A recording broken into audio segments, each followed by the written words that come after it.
व्याख्यामुद्रां करसरसिजैः पुस्तकं शङ्खचक्रे बिभ्रद्भिन्नस्फटिकरुचिरे पुण्डरीके निषन्नः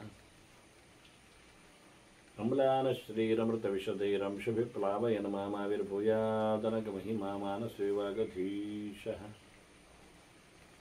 नमस्ते प्राणेश प्रणतविभवायावनिमगाः नमः स्वामिन् रामप्रियतमनुमन् गुरुन् नमस्तुभ्यं भीमप्रबलतमकृष्णेष्ट भगवन् नमः श्रीमन्मध्वप्रदिश सुदृशन्नो जय जय श्रीगुरुभ्यो नारायणं सुरगुरुं जगदेकनाथं भक्तप्रियं सकललोकनमस्कृतं च त्रैगुण्यवर्जितमजं विभुमाद्यमीश वन्दे भवग्नम् अमरासुरसिद्धवन्द्यं नारायणं नमस्कृत्य नरं चैव नरोत्तमं देवीं सरस्वतीं व्यासं ततो जयमुदीरे ವೇದವ್ಯಾಸರ ಮಹಾಭಾರತದ ಚಿಂತಕರಿಗೆ ವಂದನೆಗಳು. ಶಾಂತಿ ಪರ್ವದ 344ನೆಯ ಪ್ರವಚನ. ಮತ್ತೆ ವ್ಯಾಸರು ತನ್ನ ಮಗನಿಗೆ ಶುಕನಿಗೆ ಹೇಳಿರುವ ಚಿಂತನೆಗಳನ್ನು ಭೀಷ್ಮರು ಧರ್ಮರಾಜನಿಗೆ ಮೋಕ್ಷಧರ್ಮ ಪರ್ವದಲ್ಲಿ ತಿಳಿಸ್ತಾ ಇದ್ದಾರೆ. ವರ್ಣಾಶ್ರಮ ಧರ್ಮಗಳ ಬಿತ್ತರದಲ್ಲಿ ವಿಶೇಷವಾಗಿ ಅಧ್ಯಯನದ ಬಗ್ಗೆ ಮನುಷ್ಯ ಗೃಹಸ್ಥನಾದವ ಮುಖ್ಯವಾಗಿ ಅಧ್ಯಾಪಯೇತ್ ಅಧೀತ ಯಾಜೇತ ಯಜೇತ ಚ, ತಾನು ಕಲಿಸಬೇಕು ಮತ್ತೆ ಕಲಿಬೇಕು. ಅದೆಂಥದ್ದು ಕಲಿಬೇಕು ಕಲಿಸಬೇಕು ಹೇಳಬೇಕಲ್ಲ. ಅಧ್ಯಾಪಯೇತ್ ಅಧೀತ ಅಂತ. ಹೌದು, ಕಲಿಸುತ್ತಿರುವಾಗಲೇ ಕಲಿಯುವುದು ನಿಲ್ಲಿಸಲಿಕ್ಕಿಲ್ಲ.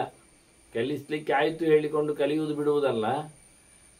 ಮುಂದೆ ಮುಂದೆ ಮತ್ತೆ ಮತ್ತೆ ಕಲಿತಾನೇ ಇರಬೇಕು.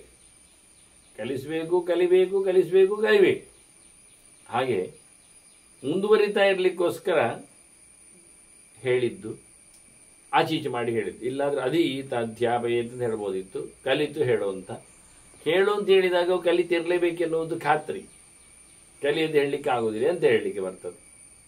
ನೋಡಿಕೊಳ್ಳದವನಿಗೆ ಕೇಳಿಕೊಳ್ಳದವನಿಗೆ ಹೇಳುವುದು ಹೇಗೆ ಅವನು? ಅದರಿಂದ ಹೇಳು ಅಂತ ಮೊದಲು ಹೇಳಿ ಕಲಿಸು ಅಂತ ಹೇಳಿ, ಕಲಿಸುವಂತ ತಕ್ಷಣ ಅವರು ಪ್ರಶ್ನೆ ಕೇಳಿಯೇ ಕೇಳುತ್ತಾರೆ. ಆಗ ಮತ್ತೆ ನೀನು ಕಲಿಲಿಕ್ಕೆ ಹೋಗ್ಬೇಕು. ಅವರ ಪ್ರಶ್ನೆಗಳಿಗೆ ಉತ್ತರ ಗೊತ್ತಿರದಿದ್ದರೆ ಬೇರೆ ಬೇರೆ ಕಡೆಯಿಂದ ಸೋರ್ಸುಗಳನ್ನು. ಹಾಗಾಗಿ ಉದಾಹರಣೆಗೆ ಕಠೋಪನಿಷತ್ತು, ಅದು ಚಿಂತನೆಗಳ ಸಾಮ್ರಾಜ್ಯ. ನಚಿಕೇತನ ಸಿಕ್ಕಿದ ವೇದಾಂತ ರಹಸ್ಯ. ಆದರೆ ಅದರ ಪ್ರೀ ಹಿಸ್ಟ್ರಿ ಹೇಳಿದರು ಅವರು. ದಾನಕ್ಕಾಗಿ ಅಪ್ಪ ಹೊರಟಾಗ ಸಬಕಲು ಬಡಕಲು ದನಗಳನ್ನು ಕೊಡುವ ಗೋಜಿ ನೋಡಿ ನನ್ನನ್ನು ಯಾರಿಗೆ ಕೊಡ್ತಿ ಕೇಳಿದ. ಮೃತ್ಯುವೇತ್ವಾದ ದಾನಿ ಅಂತ ಅಪ್ಪ ಹೇಳಿದ. ಹಾಗಾಗಿ ಯಮಲೋಕಕ್ಕೆ ಹೋದವ ಅಂತ. ಅಲ್ಲಿ ತಡ ಆಯಿತು, 3 ವಾರ ಸಿಕ್ಕಿತು, ಚಿಂತನೆ ಎಲ್ಲ ಸರಿ. ಯಮ ಅಲ್ಲಿ ಇರಲಿಲ್ಲ ಅಂತ. ಇದೆಲ್ಲ ಕೇಳತ್ತಾ ಹೋದರೆ ಯಮ ಅಲ್ಲಿ ಇರಲಿಲ್ಲ ಅಂದರೆ ಯಮ ಒಂದು ಇರದೇ ಇರುವುದೊಂದು ಒಂದುಂಟು ಪಟ್ಟಣದಲ್ಲಿ ಇರಬಹುದು. ಎಲ್ಲೂ ಪೂಜೆಗೆ ದೇವಸ್ಥಾನಕ್ಕೆ ಕಾರ್ಯಕ್ರಮಕ್ಕೆ ಅವನು ಹೋಗಿರಬಹುದು. ಆದರೆ ಲೋಕದಲ್ಲಿ ಸಾವು ನೋವುಗಳು ನಿಲ್ಲುವುದು ಅದೇನೂ ಆಗುವುದಿಲ್ಲ. ಅದು ನಿರಂತರ ನಡೀತದೆ. ಅವನ ಭೃತ್ಯರೆಲ್ಲ ಇದ್ದಾರೆ, ಕೆಲಸ ಮಾಡುತ್ತಾರೆ, ಇಟ್ಟುಕೊಳ್ಳುವ. ಆದರೆ ಮೃತ್ಯುವೇತ್ವಾದ ದಾನಿ ಅಂತ ಹೇಳುವಾಗ ಯಮನಿಗೆ ಕೊಡ್ತೇನೆ ಹೇಳಿದಾಗ ಯಮ ಲೋಕಕ್ಕೆ ಹೋಗಬೇಕಾದ್ರೆ ಸಾತ್ತಿರಬೇಕಾದ್ರೆ ಹಾಗೆ ಅವನಿಗೆ ಅದು ಗಮನಕ್ಕೆ ಬರಬೇಕಲ್ಲ. ಹೆಸರು ಹೇಳಿದಾಗ ಅವನಿಗೆ ದೇವತೆ ಅಲ್ವ ಅವನು. ಇದೆಲ್ಲ ಪ್ರಶ್ನೆ ಕೇಳಲಿಕ್ಕೆ ಬರುವುದಿಲ್ಲ. ಅಲ್ಲಿ ಉಪನಿಷತ್ತಿನಲ್ಲಿ ಏನಿಲ್ಲ ಉತ್ತರ. ಆಯಿತು, ಮುಂದೆ ಆದರೂ ಏನಾಯಿತು? ಕೇಳಿದ ಕತೆ ಆಯಿತು, ಪಾಠ ಆಯಿತು, ಮತ್ತೇನಾಯಿತು? ಮತ್ತೇನೆನ್ನುವುದು ಉಪನಿಷತ್ತಿನಲ್ಲಿಲ್ಲ. ಉಪನಿಷತ್ತಿಗೆ ಅದು ಬೇಡ. ಹೀಗಾಗಿ ಒಂದೊಮ್ಮೆ ಶಿಷ್ಯ ಕೇಳಿದರೆ, ಮುಂದೇನು ಕೇಳಿದರೆ ಅಲ್ಲಿಲ್ಲ ಅಂತ ಹೇಳಿದರೆ ಗುರುಗಳದ್ದು ಅರ್ಥ ಆಗ್ತದೆ, ಉತ್ತರ ಆಗ್ತದ? ಆಗ ಹುಡುಕಬೇಕಾಗ್ತದೆ. ಹೀಗೆ ಕಲಿಬೇಕು, ಕಲಿಸಬೇಕು, ಮತ್ತೆ ಕಲಿಬೇಕು. ಹಾಗೆ ಹೋಮ ಮಾಡಿಸಬೇಕು, ಹೋಮ ಮಾಡಬೇಕು. ತಾನು ತನ್ನ ಪರವಾಗಿನ ಹೋಮಗಳನ್ನೆಲ್ಲ ಉಳಿದವರಿಂದ ಮಾಡಿಸಬೇಕು. ತಾನು ಮತ್ತೊಬ್ಬರ ಸೇವೆಗಳನ್ನು, ಹೋಮಗಳನ್ನು, ಗುರು ಹಿರಿಯರದ್ದನ್ನು ನಡೆಸಿಕೊಡಬೇಕು. ಹೀಗೆ ಯಜ್ಞ ಮತ್ತು ಅಧ್ಯಯನ, ಅದರಲ್ಲಿ ಅಧ್ಯಾಪನ ಮತ್ತು ಯಾಜನ ಇದೆರಡು ಸೇರಿಕೊಂಡು 4 ಅಂಶಗಳು. ಮತ್ತೆ ದಾನದ ಬಗ್ಗೆ, ದಾನ ಪ್ರತಿಗ್ರಹ ಇನ್ನೊಂದು ಸೇರಿದೆಲ್ಲ, ಕೊಡುವುದು ತಗೊಳ್ಳುವುದು ಅಂತ, ಅದರ ಬಗ್ಗೆ ಚೂರು ಗಮನಿಸಬೇಕು ಹೇಳ್ತಾರೆ ವ್ಯಾಸರು.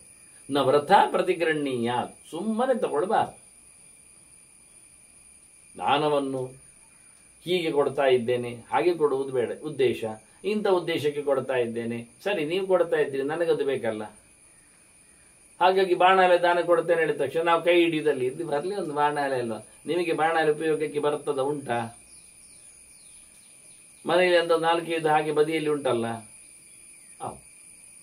ಆದ್ರಿಂದ ನ ವ್ರತ ಪ್ರತಿಗ್ರಹಣೀಯ, ಯಜ್ಞಯಾಗದ ವಿಶೇಷತೆ ಇಲ್ಲದೆ ಸುಮ್ಮನೆ ಯಾವುದೋ ವಸ್ತುಗಳ ಬಗ್ಗೆ ದಾನಕ್ಕೆ ಕೈ ಒಡ್ಡಬಾರದು.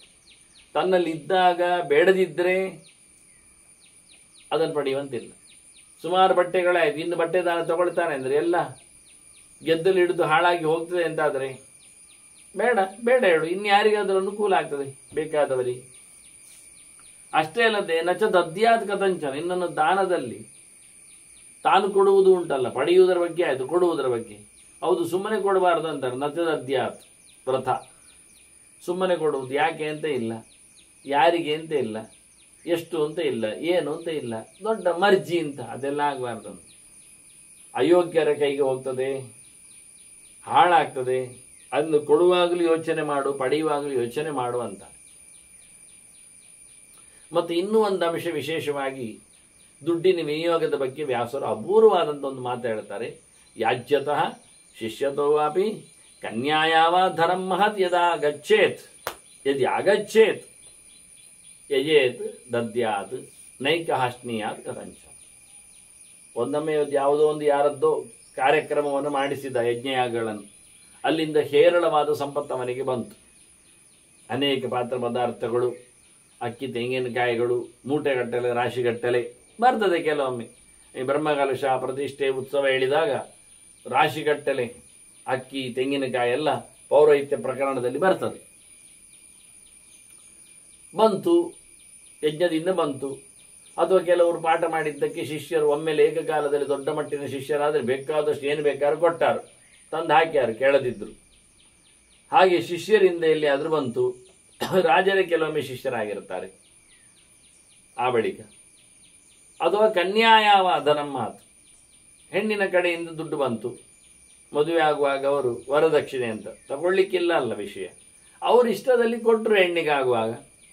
ನಿಜವಾಗಿ ಮದುವೆ ಆಗುವಾಗ ಹೆಣ್ಣಿಗೆ 1 ವರ್ಷಕ್ಕೆ ಬೇಕಾದಂತಹ ಬದುಕಲು ಬೇಕಾದ ವಸ್ತುಗಳನ್ನೆಲ್ಲ ಕೊಟ್ಟು ಕಳಿಸ್ತಾ ಇದ್ರು. ಕೊಟ್ಟು ಕಳಿಸಬೇಕು ಅಂತ ಕ್ರಮ ಇತ್ತು. ಹೋದ ತಕ್ಷಣ ಅವನಿಗೆ ಕೈಕಾಲು ಕಟ್ಟುವುದು ಬೇಡ, ಸುಧಾರಿಸಿಕೊಳ್ಳಿಕ್ಕೆ ಆಗ್ತದೆ ಅಂತ ಹೇಳಿಕೊಂಡು. ಹಾಗೆ ಹೆಣ್ಣಿನ ಕಡೆಯಿಂದ ಅಥವಾ ಹೆಣ್ಣನ್ನು ಗೆದ್ದು ತಂದ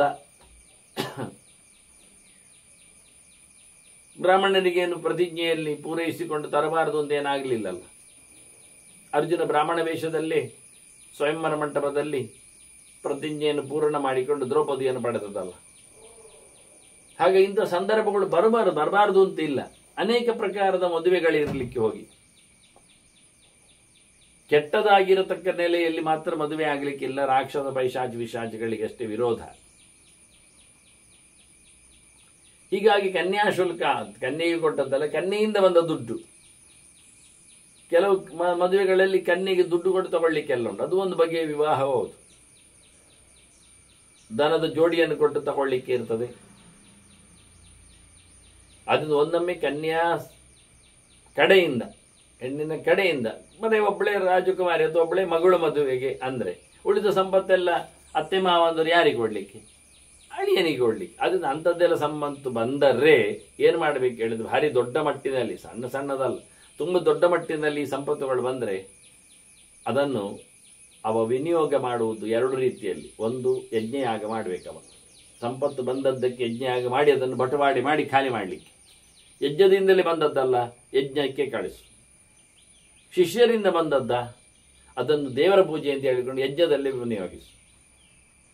ಹೆಣ್ಣಿನ ಕಡೆಯಿಂದ ಬಂದ, ಅದನ್ನು ಯಜ್ಞಗಳಲ್ಲಿ ಧಾರ್ಮಿಕ ವಿಷಯದಲ್ಲಿ ಅದನ್ನು ಕಳಿಸು.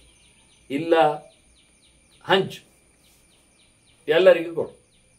10 ಸಮಸ್ತರಿಗೆ ಒಂದಿಷ್ಟು ರಾಶಿ ಅಕ್ಕಿ, ಬೇಳೆ, ಪದಾರ್ಥಗಳು, ತೆಂಗಿನಕಾಯಿ ಎಲ್ಲ ಬಂದರೆ ಒಂದಷ್ಟು ಜನರಿಗೆ ಹಂಚಿಬಿಡು. ಒಂದು ಹಾಗೆ ಮಾಡು. ನೈಕೋ ಅಶ್ನೀಯ, ಒಬ್ಬನೇ ತಿನ್ನಬಾರದು ಮಾತ್ರ. ಬಂದದ್ದು ರಾಶಿಯನ್ನು ಹಾಕ್ಕೊಂಡು ಅದು ಹೊಟ್ಟೆಗೂ ಒಳ್ಳೆಯದಲ್ಲ, ಅದು ಕಣ್ಣು ಬಿದ್ದಿರ್ತದೆ, ನೋಡಿರ್ತಾರೆ ಓ ಇಷ್ಟು ಮುಟ್ಟೆವರೆ ಸಿಕ್ಕಿದೆ ಬಂದಿದೆ ಅಂತ. ಹಾಗಾಗಿ ಆದಷ್ಟು ತುಂಬ ಜನರಿಗೆ ಬಹಳಷ್ಟು ಬಂದಾಗ ಹಂಚಿ ತಿನ್ನುವುದರಲ್ಲಿ ಅರ್ಥ ಉಂಟು ಅಂತಾರೆ. ಹೀಗೆ ದಾನದ ಒಂದು ವೈಶಿಷ್ಟ್ಯವನ್ನು ಉಲ್ಲೇಖ ಮಾಡಿ. ಪ್ರಧಾನವಾಗಿ ಗೃಹಸ್ಥನ ಧರ್ಮವೇ ಇದು ಪ್ರಧಾನ. ಆದ್ದರಿಂದ ಗೃಹಮಾವಸತಃ ಅಸ್ಯ ನಾಣ್ಯತೀರ್ಥಮುದಾರದ, ಮನೆಯ ಯಜಮಾನನಾಗಿ ನೆಲೆಗೊಂಡವನಿಗೆ ಬೇರೆ ಯಾವುದೇ ವಿಶೇಷವಾದಂತಹ ತೀರ್ಥಕ್ಷೇತ್ರ ಸಂಚಾರ, ತೀರ್ಥಪೂಜೆ ಅದೆಲ್ಲ ಇಲ್ಲ. ಅವನನ್ನು ತಾರಣ ಮಾಡುವವರು ತಾರೆಯತಿ ತೀರ್ಥ ಬಂದಾಗ ಅವನನ್ನು ಉದ್ಧಾರ ಮಾಡುವವರು ಅವನ ಮನೆಗೆ ಬರ್ತಾರೆ ಅಂತ ಹೇಳ್ತಾರೆ. ಇವನು ಹೋಗಬೇಕಾಗಿಲ್ಲ. ಮನೆಯಲ್ಲಿ ಕೂತವನಿಗೆ ತೀರ್ಥ ಬೇರೆ ಇಲ್ಲ, ಅವನೇ ತೀರ್ಥ, ಅಲ್ಲೇ ತೀರ್ಥ, ಅಲ್ಲಿ ಬರುವವರೇ ತೀರ್ಥ, ಅತಿಥಿಗಳೇ ತೀರ್ಥ ಅವನಿಗೆ. ದೇವ ಋಷಿ ಪಿತೃ ಗುರುವರ್ಥಂ ವೃದ್ಧಾತುರ ಬಭುಕ್ಷತಾಂ ಅಂತರ್ಹಿತ ವಿಶೇಷವಾಗಿ ಅಭಿತಪ್ತಾನ, ಇವರಿಗೆಲ್ಲ ಬಂದವರಿಗೆ ಆತಿಥ್ಯವನ್ನು ಮಾಡ್ತಾನಲ್ಲ, ದೇವತೆಗಳ ಸೇವೆ ಅಂತ ಹೇಳಿಕೊಂಡು ಯಜ್ಞಯಾಗ ಮಾಡ್ತಾನೆ. ಅದೇ ಅವನಿಗೆ ದೊಡ್ಡ ತೀರ್ಥ. ಯಾವತ್ತು ಅವನು ಯಜ್ಞಯಾಗಕ್ಕೋಸ್ಕರ ದೇವತೆಗಳಿಗೆ ಕರೀತಾನೆ ಅಲ್ಲೇ ಅವನು ಅಭಿಸ್ನಾತ ಅಂತ ಅರ್ಥ. ಅದರಂತೆ ಋಷಿಗಳ ಸೇವೆ ಮಾಡುವಾಗ ಅಧ್ಯಯನಗಿಂತ ದೊಡ್ಡ ತೀರ್ಥ ಯಾವುದಂತೂ ಅಧ್ಯಾಪನೆಗಿಂತ ದೊಡ್ಡ ಅವಗಾಹನೆ ಎಲ್ಲಿ ಆಗ್ತದೆ. ಮತ್ತೆ ಪಿತೃಗಳ ಸೇವೆ ಮಾಡ್ತಾನೆ ಜೀವಂತ ಇದ್ದಾಗ, ಅದೇ ಅವರು ತೀರ್ಥ ಅವನಿಗೆ, ತಂದೆ ತಾಯಿಗಳೇ. ಅವರ ಹೆಸರಿನಲ್ಲಿ ಪಿಂಡ ತರ್ಪಣಾದಿಗಳನ್ನು ಮಾಡ್ತಾನೆ, ಅದು ವಿಶೇಷವೇ. ಅದು ಗುರುಗಳಿಗಾಗಿ ಅವರ ಉದ್ದೇಶ ಮಾಡತಕ್ಕಂಥ ಕರ್ಮಗಳು ಅದವನಿಗೆ ತೀರ್ಥಯಾತ್ರೆಯ ಫಲವನ್ನೇ ಕೊಡಲಿದೆ. ಇದೆಲ್ಲ ಅವನು ಋಣಿಯಾಗಿದ್ದುಕೊಂಡು ಮಾಡುವುದು ಅಂತ ತಿಳ್ಕೊಂಡ್ರೆ ಅಲ್ಲದೆ ಹೋಗಿಕೊಳ್ಳುವುದರಲ್ಲಿಯೂ ವೃದ್ಧ ಅಥವಾ ಭವಿಕ್ಷತಾಮ್ ಅಂತಾರೆ. ಒಬ್ಬ ಹಿರಿಯ ಇದ್ದಾನೆ, ಅವನು ತನ್ನ ಸ್ಥಿತಿಯಲ್ಲಿ ಅವನು ಗಟ್ಟಿಯಾಗಿಲ್ಲ, ಅಂಥವರಿಗೆ ನೀನು ಸಹಾಯ ಮಾಡುವುದು ನೀನು ಮಾಡುವಂಥ ತೀರ್ಥಯಾತ್ರೆಯೇ. ಅದರೊಟ್ಟಿಗೆ ರೋಗಿಗಳಿರ್ತಾರೆ, ಅವರು ಅಸಹಾಯಕರೇ, ಅವರಿಗೂ ಏನಾದರೂ ನಿನ್ನ ಹೆಲ್ಪ್ ಆದರೆ ಅದು ನೀನು ತೀರ್ಥವನ್ನು ಸಂಚಾರವನ್ನು ಮಾಡಿದಾಗೆ ಕ್ರಮ. ಮನೆಯಲ್ಲಿ ಇದ್ದುಕೊಂಡೇ ಅವರು ಬರ್ತಾರೆ, ಜಗಲಿಯಲ್ಲಿ ಶುಶ್ರೂಷೆ ಪಡಿತಾರೆ. ಅದರೊಟ್ಟಿಗೆ ಇನ್ನೂ ಒಂದಕ್ಕೆ ಭೂಕ್ಷ ಹಸಿದು ಬಂದವರು, ಆ ಲೆಕ್ಕದಲ್ಲಿ ಅತಿಥಿಗಳು ಶಬ್ದ ಒಂದು ದೃಷ್ಟಿಯಿಂದ ಅವರ ಸೇವೆ ಮಾಡುವ ಮೂಲಕ ನೀನು ಹೀಗೆ ಎಲ್ಲ ಯಜ್ಞಗಳು ಇಲ್ಲಿ ಬಂದವು. ದೇವಯಜ್ಞ, ಋಷಿ ಯಜ್ಞ, ಪಿತೃಯಜ್ಞ, ಅತಿಥಿ ಯಜ್ಞ, ಇದನ್ನೆಲ್ಲ ಇಟ್ಟುಕೊಂಡು ಅದರಂತೆ ಅಂತರ್ಹಿತ ಅಭಿತಪ್ತಾನ ಅಂತ ಒಳಗಿಂದ ನೋವನ್ನು ಅನುಭವಿಸುವವರು, ದುಃಖ ಅವರಲ್ಲಿದೆ, ಮತ್ತೆಲ್ಲ ಅವರು ಫಿಸಿಕಲಿ ಸರಿ ಇದ್ದಾರೆ, ಆದರೆ ಅವರಿಗೆ ಅನ್ಯಾಯ ಆಗಿದೆ, ಸಹಿಸಿಕೊಳ್ಳಿಕ್ಕೆ ಆಗ್ತಾ ಇಲ್ಲ. ಅಂಥವರಿಗೂ ಗೃಹಸ್ಥ ಸಾಂತ್ವನ ಹೆಣ್ಣು ಹೇಳುವ ಮೂಲಕ ಅವರಿಗೂ ಒಂದು ಚಾವಡಿಯನ್ನು ಕೊಡುವ ಮೂಲಕ ಅದರೊಟ್ಟಿಗೆ ಯಥಾಶಕ್ತಿ ವಿಭೂಷತಾಂ, ಕಲೀಲಿಕ್ಕೆ ಬಂದವರು ಇರ್ತಾರೆ, ಎಲ್ಲ ಕಲಿತಾರೆ, ಎಲ್ಲ ಯಾವತ್ತು ಕಲಿತಾರಲ್ಲ ಅವರಿಗೂ ಕೆಲವು ವಿಷಯಗಳನ್ನು ಹೇಳುವ ಮೂಲಕ ಇವ ಗೃಹಸ್ಥ ದೊಡ್ಡವನಾಗ್ತಾನೆ. ಅವನಿಗೆ ಬೇರೆ ತೀರ್ಥಗಳಿಲ್ಲ, ಇದೇ ತೀರ್ಥ. ಅವನು ಎಲ್ಲಿಯೂ ಮನೆ ಬಾಗಿಲು ಹಾಕಿ ಹೋಗುವುದಲ್ಲವ ತೀರ್ಥಕ್ಷೇತ್ರ ಸಂಚಾರ ಅಂತ. ಅವನ ಮನೆಗೆ ತೀರ್ಥಗಳು ಬರ್ತಾರೆ. ದ್ರವ್ಯಾಣಂ ಅತಿಶಕ್ತಿಯಾಪಿ ದೇಮೇಶಾಂ ಕೃತಾದವಿ, ಅವ್ರು ಒಟ್ಟು ಮಾಡಿದ್ದಕ್ಕಿಂತಲೂ ಬಂದದ್ದಕ್ಕಿಂತಲೂ ಹೆಚ್ಚಾದರೂ ಕೊಡ್ಬೋದು. ಹಾಗೆ ಹೇಳಿದಾಗೆ ಹೆಚ್ಚು ಬಂದಾಗ ಹಂಚಬೇಕು ಅಂತ ಅರ್ಥದಲ್ಲಿ ಇವರನ್ನು ಕರೆಯುವುದಲ್ಲ. ಹೆಚ್ಚು ಇಲ್ಲದೇ ಇದ್ದರೂ ಸಹ ಅಲ್ಲಿಂದ ಇಲ್ಲಿಗೆ ಸರಿ ಮಾಡಿಕೊಂಡು ಕೇಳಿ ಪಡೆದುಕೊಂಡು ಅದನ್ನು ಹಂಚುವ ಕೆಲಸ ಮಾಡಲಿಕ್ಕೆ ಉಂಟು. ಇಲ್ಲಿ ಇಂಥವರಿಗೆ ಅವನ ಕೈಯಲ್ಲಿಲ್ಲದಿದ್ದರೂ ಆದಷ್ಟು ಅವ ಸಹಾಯ ಮಾಡಲಿಕ್ಕೆ ಉಂಟು. ಎಷ್ಟು ಸಾಧ್ಯ ಉಂಟೋ ಅಷ್ಟು ಶಕ್ತಿ ಮೀರಿ ಒಂದು ದೃಷ್ಟಿಯಿಂದ ಎಲ್ಲ ದ್ರವ್ಯಗಳ ಬಗ್ಗೆಯೂ ಯಾವುದೇ ವಿಷಯದಲ್ಲಿ ಅವರಿಗೆ ಕೊಡಬಾರದು ಅಂತ ಇಲ್ಲ ಅಂತ ಹೇಳ್ತಾರೆ. ಮತ್ತೆ ಕೊಡುವಾಗ ಅರ್ಹಣಾಂ ಅನುರೂಪಾಣಾಂ ನಾದೇಯಂ ಹ್ಯಸ್ತಿ ಕಿಂಚನ ಅಂತ ಇನ್ನೊಂದು ಮಾತು ವ್ಯಾಸರು ಹೇಳ್ತಾರೆ. ಯೋಗ್ಯರು ಬಂದರೆ ಅಂದರೆ ಅವರಿಗೆ ಕೊಡಬಾರದ್ದು ಎನ್ನುವ ಸಂಗತಿಯೇ ಇಲ್ಲ ಲೋಕದಲ್ಲಿ. ಅದು ಕೊಡುವುದಾ ಇದು ಕೊಡುವುದಾ ಕೇಳಲಿಕ್ಕೆ ಇಲ್ಲ. ಯೋಗಿನಾದಿದ್ದವ ಒಬ್ಬ ಅಧಿಕಾರಿ ಅದೇ ಪ್ರತಿಗ್ರಹೀತರು ನಮಗೆ ಸಿಕ್ಕಿದ ಅಂದರೆ ಬಹಳ ಸಂತೋಷ ಅಂತ. ಅವನೇನನ್ನು ನೀವು ಕೊಡ್ಬೋದು, ಎಷ್ಟು ಕೊಟ್ಟು ಕಮ್ಮಿ ಅಂತಾರೆ, ಅರ್ಹತೆ ಉಂಟು ಅವನಿಗೆ. ಭಗವಂತನ ಎಚ್ಚರ ವಿಶೇಷ ಇದೆ, ಅವನ ದೇವರ ಮೂರ್ತಿಯಾಗಿರುತ್ತಾನೆ. ಯದ್ಯದ್ ವಿಭೂತಿ ಮತ್ಸತ್ವ ಹೇಳಿದಾಗೆ ಭಗವಂತನ ವಿಶೇಷವಾದಂತಹ ಅವನಲ್ಲಿ ಗುಣಲಕ್ಷಣಗಳು ಇನ್ಫ್ಲುಯೆನ್ಸ್ ಆಗಿವೆ, ಪ್ರಭಾವಿತವಾಗಿವೆ, ಬಂದಿವೆ. ಹಾಗಾಗಿ ಅವನನ್ನು ನೀವು ಒಳ್ಳೆಯ ರೀತಿಯಿಂದ ದಾಯಾದಿಗಳಿಂದ ಸಂತೋಷ ಪಡಿಸಬೇಕು ಅಂತಾರೆ. ನೋಡಿ, ಅವನಿಗೆ ಉಚ್ಚೈ ಶ್ರವಸಂ ಅಪಿ ಅಶ್ವಂ ಕಾಶಿಬಾಯಿ ಮಹಾತ್ಮನೇ ದತ್ವಾ ಜಗಾಮ ಪ್ರಹ್ಲಾದ ಲೋಕಾನ್ ದೇವೈ ಅಭಿಷ್ಟುತಾನ್. ಒಂದೊಂದೇ ಕೊಟ್ಟು ಮಹನೀಯರಾಗಿರತಕ್ಕ ಜನರ ಪಟ್ಟಿಯನ್ನು ಕೊಡ್ತಾ ಇದ್ದಾನೆ ವ್ಯಾಸರು ಶುಕರಿಗೆ. ಏನಾಯಿತು, ಎಲ್ಲಿ ಆಯಿತು ಅಂತ. ಅದೇ ಗೊತ್ತು ತಾನೆ, ಬಹಳಷ್ಟು ಪ್ರಸಿದ್ಧರಾಗಿರತಕ್ಕಂತಹ ಕಶ್ಯಪರು. ಅವರು ಬ್ರಹ್ಮನ ಮಗನಾಗಿ, ಮರೀಚಿಯ ಮಗನಾಗಿ, ಮೊಮ್ಮಗನಾಗಿ ಹುಟ್ಟಿ ಬಂದವರು.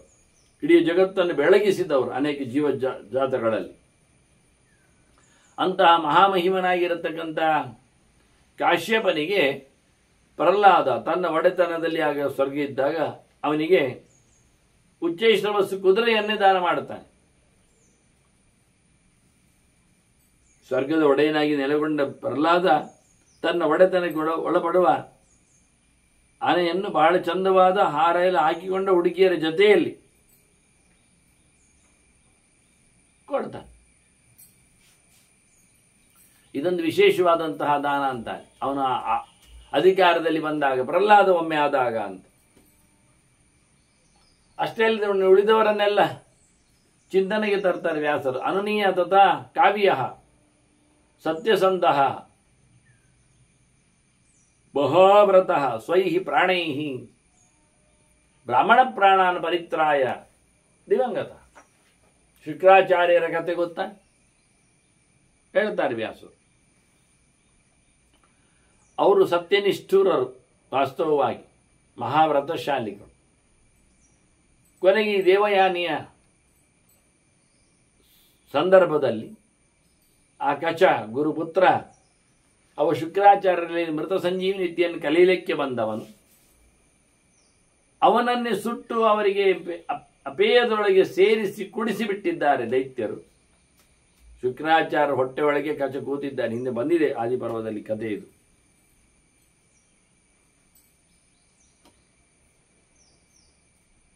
ಎಲ್ಲಿದ್ದಾನೆಂದು ಗಾಬರಿಯಾದಾಗ, ದೇವಯಾನಿ ಕೇಳಿ ಸಿಗದಿದ್ದಾಗ, ಹೊಟ್ಟೆಯಲ್ಲಿರುವುದು ತಿಳಿದುಕೊಂಡು ತನ್ನ ನಾಶ ಆಗುವುದು ಪರವಾಗಿಲ್ಲ, ಒಳಗೆ ಕೂತ ಗುರುಪುತ್ರ ಸಾಯಬಾರದು ಅಂತ ಹೇಳಿ ಅವನಿಗೆ ಸಂಜೀವಿನಿ ಮಂತ್ರೋಪದೇಶ ಕೊಟ್ಟು ಅಲ್ಲಿಂದ ಹೊರಬರಿಸ್ತಾನೆ. ಸತ್ಯ ಹೊರಬರುವುದು ಮತ್ತೆ ಬದುಕ್ತಾನೆ ಆ ವಿಶೇಷವಾದಂಥ ಮಂತ್ರದ ಶಕ್ತಿಯಿಂದ.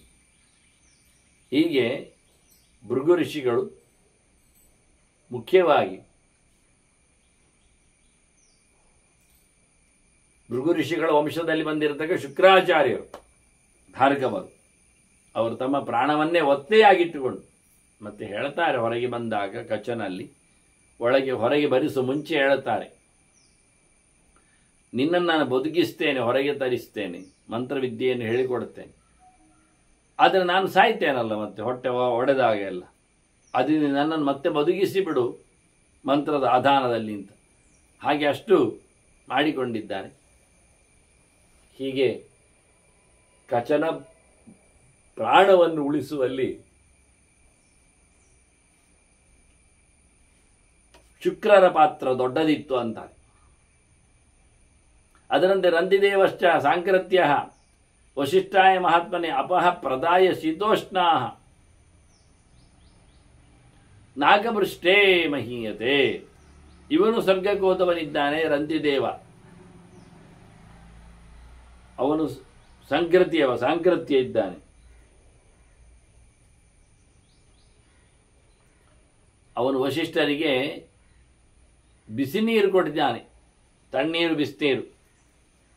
ಇಷ್ಟು ಮಾಡಿ ಬಹಳ ದೊಡ್ಡ ಮನುಷ್ಯನಾಗಿ ಅದು ಎತ್ತರಕ್ಕೇರಿದ್ದಾನೆ. ಹಾಗೆ ಅವನಿಗೂ ಸಹ ತಾನೆ ವಿಶ್ವಾಮಿತ್ರನಿಗೂ ಸಿಕ್ಕಿದೆ ಅಲ್ವ ಆ ರೀತಿಯಾಗಿ. ಆದರೆ ಇಲ್ಲಿ ಉಲ್ಲೇಖ ಮಾಡುವಾಗ ವಶಿಷ್ಠನ ಚಿಂತನೆಯನ್ನು ಕೊಟ್ಟಿದ್ದಾರೆ. ರಂತಿದೇವ ಮಾಡಿದ ವಿಶೇಷವಾದ ಒಂದು ಸೇವೆ, ಅವನು ಸ್ವರ್ಗದಲ್ಲಿ ಸೇರಿದ ಅಂತ. ಅದರಂತೆ ಆತ್ರೇಯಷ್ಟೇ ಇಂದ್ರ ದಮನಃ, ಇವ ರಾಜ ಮಹೀಪತಿ, ಇವ ರಾಜ ಇಂದ್ರದಮನ ಎನ್ನುವವ ಅತ್ರಿಗೋತ್ರದಲ್ಲಿ ಬಂದವ. ಅವನು ಅರ್ಹತೆ ವಿವಿಧಂ ಧನಂ, ಬೇಕಾದವರಿಗೆ ಅಂದರೆ ಬೇಕು ಅಂದರೆ ಯೋಗ್ಯತೆ ಉಳ್ಳವರಿಗೆ ಸುಮಾರು ದುಡ್ಡನ್ನು ಕೊಟ್ಟಿದ್ದಾನೆ. ಇವ ದುಡ್ಡು ದಾನ ಮಾಡಿ ದೊಡ್ಡವನಾದದ್ದು, ಹೆಸರುವಾಸಿಯಾಗಿದ್ದ. ಇನ್ನೊಬ್ಬ ಶಿಬಿರೌಶೀನರಹ ಅಂಗಾನಿ ಸುತಂಚ ಪ್ರಿಯಂ ಔರಸಂ ಬ್ರಾಹ್ಮಣಾರ್ಥಂ ಉಪಾಕೃಷ್ಯ. ಶಿಬಿಯ ಕತೆ ಗೊತ್ತು, ಉಶೀನರ ದೇಶದವ. ಅವನು ತನ್ನ ದೇಹವನ್ನೇ ಆ ಇಂದ್ರಾಗ್ನಿಗಳ ಏನೊಂದು ಪರೀಕ್ಷೆ ಜಿದ್ದು ಇತ್ತು, ಅದರಲ್ಲಿ ತನ್ನ ದೇಹವನ್ನೇ ಸಮರ್ಪಿಸಿಕೊಂಡಿದ್ದಾನೆ. ಆ ಗಿಳಿಗೆ ಅಲ್ಲ, ವಿಶೇಷವಾಗಿ ಪಾರಿವಾಳಕ್ಕೆ ಅವನು ಕೊಟ್ಟಿದ್ದಾನೆ. ಈ ರೀತಿಯಾಗಿ ಅವನು ತನ್ನ ಇದನ್ನು ನಮಗೆ ಗೊತ್ತಿದ್ರು ಮಗನನ್ನು ಕೊಟ್ಟ ಕತೆ ಗೊತ್ತಿಲ್ಲ. ದೊಡ್ಡ ಮಗನನ್ನೇ ಬ್ರಾಹ್ಮಣಾರ್ಥವಾಗಿ ಅವನು ತನ್ನ ತನದಿಂದ ದೂರ ಮಾಡಿಕೊಂಡಿದ್ದಾನೆ. ಹೀಗಾಗಿ ಶಿಬಿಯ ಹೆಸರನ್ನು ಪಡೆದಿದ್ದಾನೆ ದಾನದಿಂದಾಗಿ. ಅದರಂತೆ ಪ್ರತರ್ಧನಃ ಕಾಶಿಪತಿ ಪ್ರದಾಯ ನಯನೇ ಸ್ವಕೆ ಬ್ರಾಹ್ಮಣಾಯ, ಬ್ರಾಹ್ಮಣನಿಗೆ ತನ್ನ 2 ಕಣ್ಣು ಕೊಟ್ಟು ಅವನು ಮೆರೆದಿದ್ದಾನೆ. ಕಾಶಿಪತಿಯಾಗಿರತಕ್ಕ ಪ್ರತರ್ಧನ ನೋಡಿ, ಕಣ್ಣು ಕೊಡ್ಲಿಕ್ಕೆ ಬಂದು ಅಂತ ಆಯ್ತಾಗ. ಯಾವ ರೀತಿ ಕೊಟ್ಟಿದ್ದಾರೆ, ಯಾವ ರೀತಿ ಆಗಿದೆ, ಹೇಗೇನು ಆ ವಿಷಯ ಅಲ್ಲ. ಮತ್ತು ಹೇಳುವುದಾದ್ರೆ ಸಾಂಕೃತಿಷ್ಠ ತಥಾತ್ರಯ, ಅತ್ರಿಗೋತ್ರದಲ್ಲಿ ಬಂದು ಸಾಂಕೃತಿ ಅವನು. ಇಲ್ಲಿ ಒಂದೇ ದಾನಗಳ ಬಗ್ಗೆ ಮಾತಾಡೋಕೆ ಇದನ್ನು ವಿಶೇಷವಾಗಿ ಹೇಳಿತ್ತು. ಮತ್ತೆಲ್ಲ ದ್ರವ್ಯದಾನಗಳ ಬಗ್ಗೆ ಮಾತಾಡ್ತಾ ಬಂದಿದ್ದಾರೆ. ಪ್ರಾಯ 10-25 ಜನರ ಉದಾಹರಣೆ ಬೇರೆ ಬಂದಿದೆ ಇಲ್ಲಿ. ಅವನು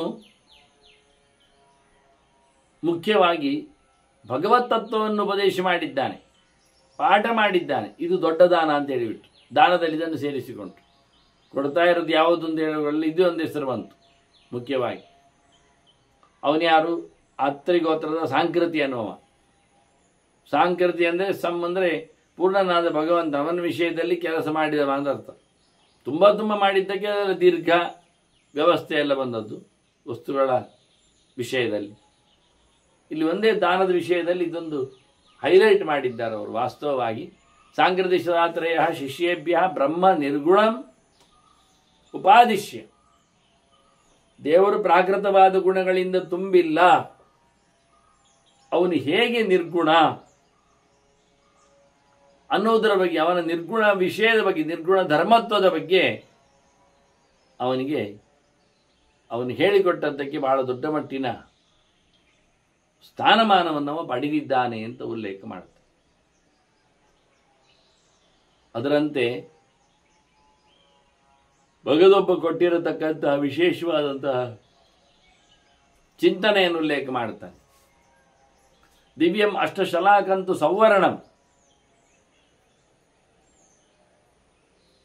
ಪರಮರ್ಥಿಮತ್ ಛತ್ರಂ ದೇವಾವೃತೋ ದತ್ವಾ. ದೇವಾವೃತ ಎನ್ನುವ ರಾಜ ಅವನು ಅತ್ಯಂತ ವಿಲಕ್ಷಣವಾದಂತಹ ಕೊಡೆಯನ್ನು ದಾನ ಮಾಡಿದ್ದ. ಅದು 8 ಗಡ್ಡಿಯ ಕೊಡೆ. ಅದು ನಮಗೆ ಇವತ್ತು ಸಿಗ್ತದೆ ಕಾಣಲಿಕ್ಕೆ ಅಂತ ಹೇಳಬಹುದು. ಅದು ಬಂಗಾರದ ಕಡ್ಡಿ ಅಂತ. ದಿವ್ಯಂ ಅಷ್ಟಶಲಾಕಂತೂ ಸೌವರ್ಣಂ ಪರಮರ್ಥಿಮತ್, ಕಂಡಾಬಟ್ಟೆ ಬೆಲೆ ಬಾಳುವ ಕೊಡೆ ಅದು. ಅದರಲ್ಲಿ ಜಾಲರಿಗಳೇನು ಮುತ್ತರತ್ನದ್ದು ಇವೆಲ್ಲ ಸುತ್ತ ವ್ಯವಸ್ಥೆ ಮಾಡಿದ್ದಾರೆ. ಆದ್ದರಿಂದ ಅದರ ಹಿಡಿಯಾಗಲಿ ಬಂಗಾರಮಯ ಆಗಿದೆ. ಇಂತಹ ಅದ್ಭುತವಾದ ವಸ್ತುಗಳನ್ನೆಲ್ಲ ದಾನ ಮಾಡಿ ತುಂಬ ಜನರು ಬೇರೆ ಬೇರೆ ದಾನಗಳಿಂದ ಬೇರೆ ಬೇರೆ ರೀತಿಯಾದಂತಹ ಯೋಗ್ಯವಾದ ದಾನಗಳನ್ನು ಪಡೆದಿದ್ದಾರೆ. ಇದು ಮುಖ್ಯವಾಗಿರತಕ್ಕಂಥ ವ್ಯವಸ್ಥೆ ಅವರು ಕೊಡುವಂಥ ದಿಕ್ಕಿ. ಬಹಳ ಬೆಳೆ ಬಾಳುವಂಥದ್ದನ್ನು ಪರಮರ್ಥಿಮತು ಅಂತ, ಇಂಥದ್ದೆಲ್ಲ ಬೆಳೆ ಬಾಳತಕ್ಕ ಅನೇಕ ಸಂಗತಿಗಳನ್ನು ದಾನ ಎಲ್ಲ ಮಾಡಿದ್ದಾರೆ. ದೇವಾವರ್ಧನ ಹಾಗೆ, ಸಾವಿತ್ರಿ ಕುಂಡಲೇ ದಿವ್ಯೆ, ಸಾವಿತ್ರಿಯು ತನ್ನ 2 ಬೆಳ್ಳೊಣೆಯನ್ನೇ ಕೊಡಲಿಲ್ವ, ಕಿವಿಯ ಬೆಂಡೋಲೆಯನ್ನೇ, ಹಾಗೆ ಅವಳು ಉತ್ತಮವಾದ ಸ್ಥಾನವನ್ನು ಪಡೀಲಿಲ್ವಾ ಅಂತ. ಅದಂತ ಶರೀರಂ ಜನಮೇಜಯ ಅವನು ದೇಹವನ್ನೇ ಕೊಟ್ಟಿದ್ದಾನೆ, ಅದನ್ನೇ ಮುಡುಪಾಗಿಟ್ಟು ಸೇವೆಯನ್ನು ನಡೆಸಿ ಶತ್ರುಗಳನ್ನು ಸದೆಬಡಿದಿದ್ದಾನೆ. ಹೀಗಾಗಿ ಇದು ಒಂದು ರೀತಿಯಾದಂಥ ದಾನ ಬೇಕಾದಾಗ. ಅಂಬರೀಷಃ ಗವಾಂ ದತ್ವ ಅರ್ಬುದಾನಿ ದಶೈಕಂಚ, ಬಹಳಷ್ಟು ದೊಡ್ಡ ಮೂಟೆ ಲೆಕ್ಕಾಚಾರದಲ್ಲಿ ಕೋಟಿಗಟ್ಟಲೆ ಆ ಲೆಕ್ಕದಲ್ಲಿ ಅಂಬರೀಷ ಧನವನ್ನು ಕೊಟ್ಟಿದ್ದಾನೆ ದಾನ ಜನರಿಗೆ. ಇದರಿಂದ ಉತ್ತಮವಾದ ಲೋಕವನ್ನು ಅವನು ಪಡೆದಿದ್ದಾನೆ. ಸರ್ವರತ್ನಂ ವೃಷಾದರ್ಭಿ, ವೃಷದರ್ಭ ಅಥವಾ ವೃಷದರ್ಭಿ, ಇದು ಛತ್ರವನ್ನು ಅವನು ಕೊಟ್ಟಾಗಿ ಅವನು ಸರ್ವರತ್ನವನ್ನೇ ಕೊಟ್ಟಿದ್ದಾನೆ. ಅವನು ಯಾರು ಕೇಳಿದರೆ ಇವನಾಶ್ವಃ ಪ್ರಿಯಾಹ ಸ್ತ್ರೀಯ, ಮತ್ತೆ ಮುಖ್ಯವಾಗಿ ಅತ್ಯಂತ ಚೆಲುವೆಯರಾದ ಚಂದವಾದ ಹೆಣ್ಮಕ್ಕಳನ್ನು ಸಹ ದಾನ ಮಾಡಿದ್ದಾನೆ. ನಮ್ಯಂ ಆವಸತಂ ಚೈವ, ಹಾಗೆ ಮನೆಯನ್ನು ಕೊಟ್ಟಿದ್ದಾನೆ ಒಳ್ಳೆಯದು. ಈ ರೀತಿಯಾಗಿ ಮನೆದಾನ, ಇಲ್ಲೆಲ್ಲ ಶಾಸ್ತ್ರದಾನ ಬಂದದ್ದು ಒಂದೇ ಗೆರೆಯಲ್ಲಿ ಬೇರೆ ಬೇರೆ ವಸ್ತುಗಳನ್ನು ಕೊಟ್ಟ ದಾನದ ಪ್ರಕ್ರಿಯೆಗಳನ್ನು ನಾವು ಇಲ್ಲಿ ಸಂಗ್ರಹವಾಗಿ ನೋಡಲಿಕ್ಕೆ ಬರ್ತದೆ. ಮತ್ತೆ ನಿಮಿ ಇದ್ದಾನಲ್ಲ,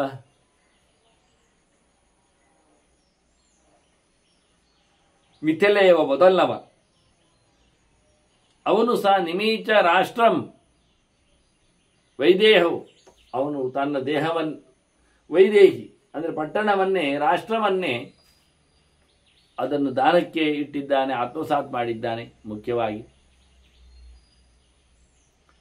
ಅದರೊಟ್ಟಿಗೆ ಜಾಮದಗ್ನೇಹ ವಸುಂಧರ, ಇಲ್ಲಿನ ಪರಶುರಾಮ ಎಲ್ಲ ದುಷ್ಟಶಕ್ತಿಯನ್ನು ಸಂಹಾರ ಮಾಡಿ ಭೂಮಿಯನ್ನೆಲ್ಲ ದಾನ ಮಾಡಿದ್ದಾನೆ. ಮತ್ತೆ ಬ್ರಾಹ್ಮಣರು ಕೇಳಿ ಜಾಗ ಬೇಕಲ್ಲ ಕೇಳಿದಾಗ ಮತ್ತದಿಷ್ಟು ಹೋರ ನೀನು ಹೋಗಿ ತರಬೇಕು ಜಾಗವನ್ನು ಅಂತೇಳಿ ಸಮುದ್ರಕ್ಕೆ ಹೇಳಿದ ಹಾಗೆ ಜಮದಗ್ನಿ ಮದನಾದ ಪರಶುರಾಮನು ಇಡೀ ನೆಲವನ್ನೇ ದಾನ ಮಾಡಿದ್ದಾನೆ. ಮತ್ತೆ ಗಯಶ್ಚ ಉರ್ವೀಂ ಮಹತ್ತರ, ನೆಲ ದಾನ ಮಾಡಿದರೆ ಮತ್ತೊಬ್ಬ ಇದ್ದಾನೆ ಪ್ರಸಿದ್ಧವಾದ ಗಯರಾಜ. ಆದರೆ ಪರಶುರಾಮನದ್ದು ಭಾರೀ ದಿಗ್ವಿಜಯದಿಂದ ಲಬ್ಧವಾದದ್ದು, ಅವನು ಕೊಟ್ಟಿದ್ದಾನೆ ಅಂತ ಹೇಳಿಕೊಂಡು ಅವನ ಹೆಸರನ್ನು ಬೇರೆ ಕಡೆಯಲ್ಲಿ ಪುರಾಣದ ಚರಿತ್ರೆಯಲ್ಲಿ ಬಂದಂತೆ ಅವನನ್ನು ಉಲ್ಲೇಖ ಮಾಡುತ್ತಾರೆ, ಗಯನನ್ನು. ಇನ್ನು ಮತ್ತೆ ವಿಶೇಷವಾಗಿ ವಶಿಷ್ಠರು ಲೋಕದಲ್ಲಿ ಮಳೆ ಬರದಿದ್ದಾಗ ಮಳೆ ಬರೆಸಿ ಮತ್ತೊಬ್ಬ ಬ್ರಹ್ಮನಂತೆ ಸೃಷ್ಟಿಯಲ್ಲಿ ಅಷ್ಟು ಎತ್ತರವನ್ನು ಕರುಣಿಸಲಿಕ್ಕೋಸ್ಕರ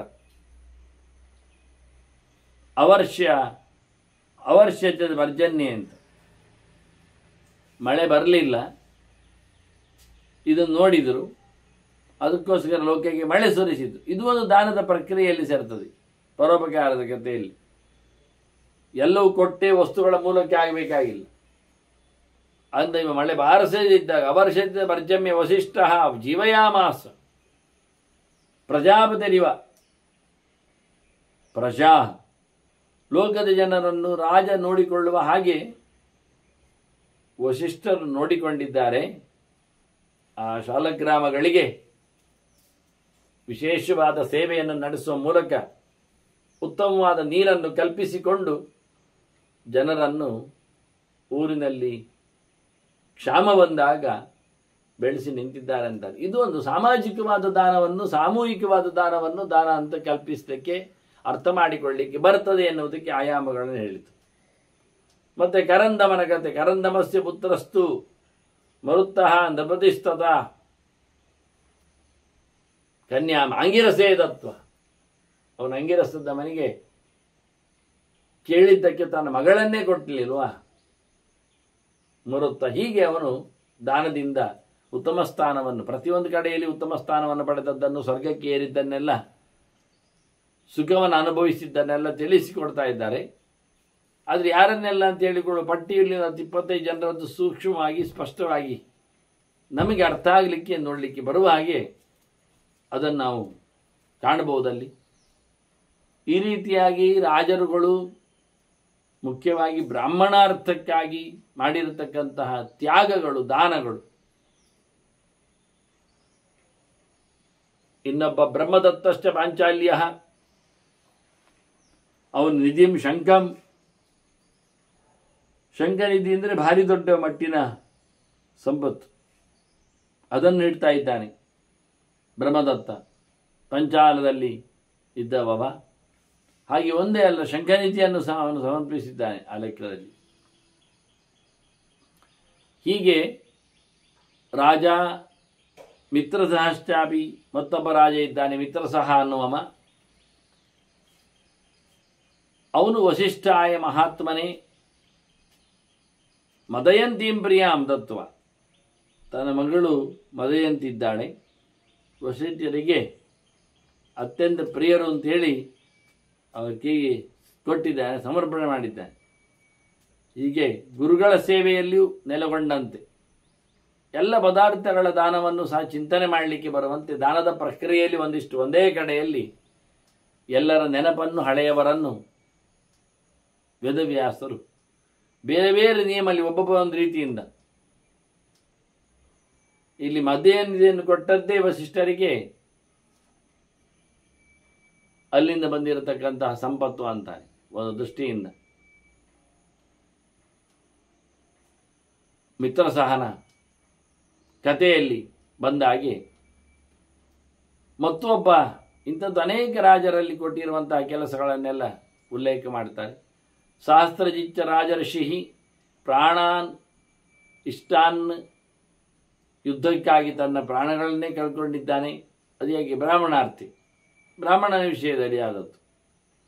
ಅವನ ರಕ್ಷಣೆಗಾಗಿ ತಾನು ತನ್ನನ್ನೇ ಸಮರ್ಪಿಸಿಕೊಂಡಿದ್ದಾನೆ ಒಬ್ಬ. ಅದರಂತೆ ಅಂದರೆ ಸಹಸ್ರಜಿತ್ ಅನ್ನುವ, ಅದರಂತೆ ಮುದ್ಗಲನದ್ದು ಅವನಿಗೆ ಕೊಟ್ಟಿರತಕ್ಕಂಥ ದಾನದ ವಿಶೇಷದಲ್ಲಿ ಮುದ್ಗಲಾಯ ಗತಃ ಸ್ವರ್ಗಂ ಶತದ್ಯುಮ್ನೋ ಮಹೀಪತಿ, ಶತದ್ಯುಮ್ನ ಎನ್ನುವ ಅವನಿಗೆ ವಿಶೇಷವಾದಂತಹ ಋಷಿಗೆ ಮುದ್ಗಲನಿಗೆ ತಾನು ದಾನ ಮಾಡಿದ್ದಾನೆ. ಎಂಥದ್ದು ದಾನ ಮಾಡಿದ್ದಾನೆ? ವೇಶ್ಮಂ ಹಿ ಹಿರಣಮಯಂ, ಬಂಗಾರದ ಮನೆಯನ್ನು ದಾನ ಕೊಟ್ಟಿದ್ದಾನೆ. ನಮಗೆ ಬಂಗಾರ ದಾನ ಅಂದರೆ ಗೃಹದಾನ ಬಂಗಾರದ್ದು. ಇದನ್ನೆಲ್ಲ ಮಾಡಿ ಆತನ ಬದುಕಿಗೆ ಅಂತ ಕೆಲವಿಸಿಕೊಟ್ಟಿದ್ದಾನೆ. ಹೆಚ್ಚು ಜನರ ಉಪಯೋಗಕ್ಕಾಗುವಂಥ ಶಬ್ದಗಳ ಅಂದರೆ ವಸ್ತುಗಳ ವಿನಿಯೋಗಕ್ಕಾಗುವ ವಸ್ತುಗಳ ದಾನ, ಅದನ್ನು ಪ್ರತ್ಯೇಕ ಬೇರೆ ಬೇರೆ ಇದೆ ಅಂತ ಹೇಳಲಿಕ್ಕೋಸ್ಕರ ಪ್ರತ್ಯೇಕ ಕೊಟ್ಟವರ ಲೆಕ್ಕಾಚಾರ, ಯಾರೆಲ್ಲ ಎಂಥದ್ದೆಲ್ಲ ವಾಹನವಾಗಿ ಕೊಟ್ಟಿದ್ದಾರೆ, ಬ್ಯಾಗ್ ಕೊಟ್ಟಿದ್ದಾರೆ ಅಂತ ಹೇಳಲಿಕ್ಕೋಸ್ಕರ ಏನು ವಸ್ತುಗಳು ಎನ್ನುವಲ್ಲಿ ಅದರ ವಿಶೇಷವಾದಂಥ ನೆರವು ಪರಿಕೀಸಲಿಕ್ಕೆ ಇರುವಂಥದ್ದು. ಅದಕ್ಕೋಸ್ಕರ ಇಲ್ಲಿ ಅದನ್ನು ಪಟ್ಟಿ ಮಾಡಿದ್ದಾರೆ, ಕೊಟ್ಟವರನ್ನೇ ಪಟ್ಟಿ ಮಾಡಿದೆ, ಅವರು ಏನು ಕೊಟ್ಟದ್ದು ಎನ್ನುವುದನ್ನು ಮುಖ್ಯವಾಗಿ. ಹಾಗೆ ಮಧುರಾಶ್ವಶ್ಚ ರಾಜರ್ಷಿ ಹಿರಣ್ಯಹಸ್ತಾಯ ಸುಮಧ್ಯಂ, ಅವನು ಒಳ್ಳೆ ಹೆಣ್ಣು ಬೇಕು ಅಂತ ಕೇಳಿದ್ದಾನೆ, ಅದಕ್ಕೆ ಹಿರಣ್ಯಹಸ್ತನಿಗೆ ಕೊಟ್ಟಿದ್ದಾನವ. ರಾಜರ್ಷಿಯಾಗಿರತಕ್ಕಂತಹ ವ್ಯಕ್ತಿ ಮದಿರಾಶ್ವ ಎನ್ನುವ. ಹಾಗೆ ದತ್ವಾ ಶತಸಹಸ್ರಂತು ಗವಾಂ ರಾಜ ಪ್ರಸೇನಜಿತ್, ಪ್ರಸೇನಜಿತ್ ಭಾರಿ ಭಾರಿ ದನಗಳ ದಾನ ಮಾಡಿದ್ದಾನೆ. ಎಷ್ಟು ಕೇಳಿದ? 10,000. ದತ್ವಾ ದಶ ಸಹಸ್ರಂಚ, ಬೇಕಾದಷ್ಟು ಸಂಪತ್ತನ್ನು, ಧನ ಸಂಪತ್ತನ್ನು, ಗೋ ಸಂಪತ್ತನ್ನು ಪ್ರಸೇನಜಿತ್ ಕೊಟ್ಟಿದ್ದಾನೆ. ಹಾಗೆ ಲೋಮಪಾದ ಇದ್ದಾನೆ. ಲೋಮಪಾದಶ್ಚ ರಾಜರ್ಷಿ, ಅವನು ರಾಜರ್ಷಿಯಾಗಿದ್ದವ ಕೊನೆ ಹೊತ್ತಿನಲ್ಲಿ. ಅವನು ತನ್ನ ಕನ್ಯೆಯನ್ನು ಋಷ್ಯಶೃಂಗಾಯ ಶಾಂತಾಂ, ಶಾಂತ ಎನ್ನುವಳನ್ನು ಋಷ್ಯಶೃಂಗನಿಗೆ ಕೊಟ್ಟು ಬಿಟ್ಟಿದ್ದಾನೆ. ದೊಡ್ಡ ರಾಜ ಇದ್ದಾನೆ, ಋಷಿಗಳಿಗೆ ಹುಡುಗಿಯನ್ನು ಕೊಟ್ಟಿದ್ದಾನೆ. ಮುಂದೆ ಅವಳ ವಂಶದಲ್ಲಿ ಮುಂದೆ ಬೆಳೆಯುವಂಥದ್ದು ವಿಷಯಗಳು ಅದು ಬರ್ತವೆ. ಹಾಗೆ ದನಗಳ, ಸೊತ್ತುಗಳ, ಸಂಪತ್ತುಗಳ ಋಷ್ಯಶೃಂಗನನ್ನು ಮತ್ತೆ ದಶರಥ ಕರ್ಕೊಂಡು ಬರ್ತಾನೆ. ಅಲ್ಲಿಂದ ಮಳೆ ಸುಭಿಕ್ಷೆಯಾಗಿರುವುದನ್ನು ನಾವು ಕಥೆಯಲ್ಲಿ ಕೇಳಲಿಕ್ಕೆ ಬರ್ತದೆ. ಹೀಗೆ ತುಂಬ ರಾಜರು ಬಹಳಷ್ಟು ದಾನ ಮಾಡುವ ಮೂಲಕ ಯಥೇಚಾನ್ಯೇಚ ಬಹವಃ ದಾನೇನ ಯಜ್ಞಕ್ಕುದ್ದೇಶದಲ್ಲಿ ದಾನ ಹೆಚ್ಚುವರಿದು ಅತಿಥಿಗಳಿಗೆ ಮತ್ತಷ್ಟು. ಹಾಗಾಗಿ ಸಂಕಲ್ಪ ಮಾಡಿದ್ದಿಟ್ಟುಕೊಂಡು ಉಳಿದದ್ದು ಸಹ ದಾನಾದಿಗಳಲ್ಲಿ ವಿನಿಯೋಗ ಆಗುವಂತೆ ಮಾಡಲಿಕ್ಕೆ. ಈ ನೆಲ ಕೊಟ್ಟ ಹಾಗೆ ರಾಜ್ಯವನ್ನೇ ಕೊಟ್ಟವರಿದ್ದಾರೆ. ದತ್ವಾ ರಾಜ್ಯ ರುಚಿಕಾಯ, ಅವನ್ಯಾರು? ದಿಮಾನ್ ನಾಮ ಮಹಾರಾಜ, ಬಹಳ ವಿಶೇಷವಾದಂತಹ ವ್ಯಕ್ತಿ ಆತ ದಿಮಾನ್ ಅನ್ನುವ. ಅವನು ಸಾಲ್ವ ದೇಶದ ಒಡೆಯ, ಸಾಲ್ವರಾಜ. ಹಿಂದಿನ ಇತಿಹಾಸವನ್ನು ಹೇಳಿದವರು ಅಲ್ಲಿ ಬಂದವನಂತ. ಅವನು ಅವನು ಮುಖ್ಯವಾಗಿ ರಾಜ್ಯವನ್ನೇ ತನ್ನ ಅರಸೊತ್ತಿಗೆಯನ್ನೇ ಪರಶುರಾಮರಾಗಿ, ಅದು ದೊಡ್ಡದು ಸಣ್ಣದು ರಾಜ್ಯವನ್ನೇ ಅವನು ಋಚಿಕ ಋಷಿಗಳಿಗೆ ದಾನ ಮಾಡಿದ್ದಾನೆ ಅಂತ. ಹೀಗೆ ಬಹಳ ಜನ ಯಜ್ಞಕ್ಕಾಗಿ ಹಾಗೆಯೇ ದಾನಗಳನ್ನು ಕೊಟ್ಟವರಿದ್ದಾರೆ. ಒಳ್ಳೆ ತಪಸ್ಸಿನಿಂದ ಹೆಸರು ಪಡೆದವರು ಇದ್ದಾರೆ. ಮುಖ್ಯವಾಗಿ ನಾವು ಬೆಳೆಯುವಂಥದ್ದು ದಾನವನ್ನು, ಸ್ವತ್ತನ್ನು ಕೊಡುವ ಮೂಲಕ ಮತ್ತೆ ಅಧ್ಯಯನವನ್ನು ನಡೆಸುವ ಮೂಲಕ, ದೇಹದಂಡನೆ ಜೊತೆಯಲ್ಲಿ. ಮಹಾತ್ಮರ ಲಕ್ಷಣ ಇದು. ಮಹಾತ್ಮ ಇವರೆಲ್ಲ ಹೀಗೆ ಬದುಕಿದ್ದರಿಂದ ಸ್ವರ್ಗಾದಿಗಳಿಗೆ ತೆರಳಿದ್ದಾರೆ ಅವರು ವಾಸ್ತವವಾಗಿ.